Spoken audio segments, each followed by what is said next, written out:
Welcome back to Central New York's Open House. Well, this week it's a very special episode dedicated to the Ride for Missing Children. Now, one of those riders who has been at every single ride and was one of the original 7 that rode on Team Sarah down to Washington, D.C. 20 years ago was Dick Jordan.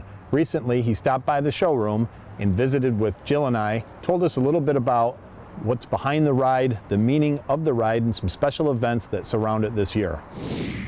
Well, back in 1995, Bob Wood, Sarah Ann Wood's father, wanted to do a bicycle ride. He wanted to go to Washington, D.C. He wanted to do it for a couple of reasons.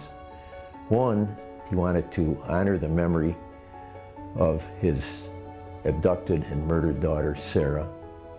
Secondly, he wanted to raise awareness about the problem of missing and exploited children. And he had in the back of his mind the idea that he'd like to get a satellite center in the Utica area to distribute posters about missing children. He wanted to have the National Center for Missing and Exploited Children have the Sarah Ann Wood Rescue Center, which was born in the search for Sarah, to become a branch of the National Center to take the focus off just one missing local child and try to help thousands of other children all over the world. When we arrived in Washington, we were greeted by our Congressman, Sherwood Boehlert, presented Bob Wood with a proclamation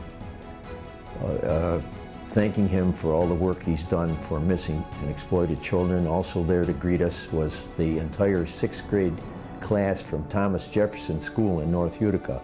It's a moment none of us will ever forget. The ride was, as I said, began to honor Sarah Ann Wood, who was riding her bicycle when she was abducted.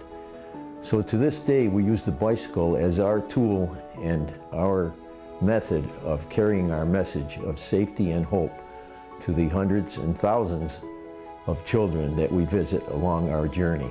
The reason we're so excited about this year's Ride for Missing Children, it's the 20th anniversary of the ride. And what the ride does for us, it gives us the ability to fund our operations at our Missing Children Center at 934 York Street, where we generate thousands of posters about missing children.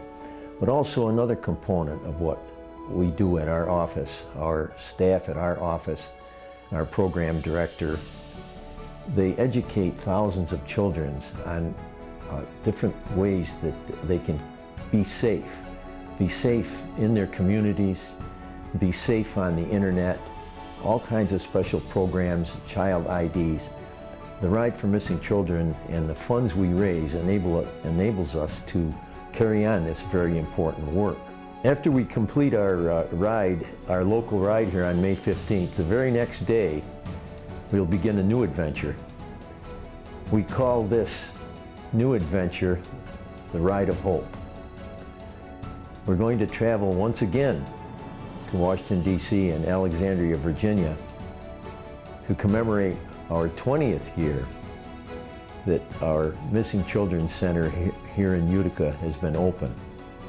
48 riders and a couple of dozen support people will begin the journey at the New Hartford Recreation Center and travel down through Pennsylvania and Maryland and into Washington, D.C.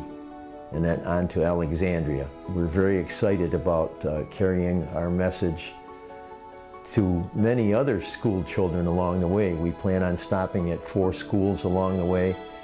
A couple of us just got back from mapping out the route, and we're very excited about it. So that's what we got planned for this year, and we're very thankful that we're going to be able to do this. The upcoming Ride for Missing Children is just one day, but remember, our work continues every day of the year. And if you'd like to learn how you can help, log on to therideformissingchildren.com, because we continue our mission every day of the year. And our mission is to make our children safer, one child at a time. For more information on the products and services seen on Open House, log on to cnyopenhouse.com.